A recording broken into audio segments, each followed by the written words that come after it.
ভাবা যায় মাত্র ৭৯ টাকায় ডিম খিচুড়ি এবং ২৯৯ টাকায় দুজনের জন্য ভরপুর সকালের নাস্তা, তাও আবার পিৎজা প্লাস এরকম একটা আরামদায়ক এনভায়রনমেন্টে।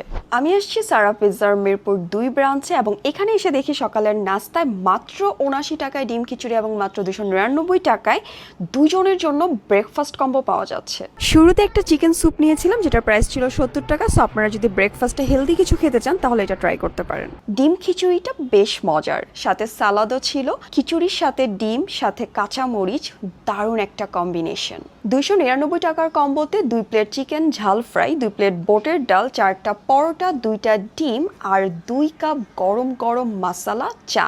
এত কিছু মাত্র ২৯৯ টাকা। পিৎজা প্লেসে এত কম টাকায় আরামদায়ক পরিবেশে বাঙালি নাস্তা পেয়ে আমি একটু অবাকই হয়েছি। আর টেস্ট আলহামদুলিল্লাহ খুবই ভালো। আপনারা চাইলে প্রতিটা খাবার সিঙ্গেল অর্ডার করতে পারবেন। আমি মেনুতে সবকিছুর প্রাইস দেখিয়ে দিচ্ছি। সো আজকে সারা পিৎজাতে এরকম একটা এনভায়রনমেন্টে সকালের নাস্তায় বাঙালি খাবার খাওয়ার এক্সপিরিয়েন্সটা আমার খুব ভালো ছিল।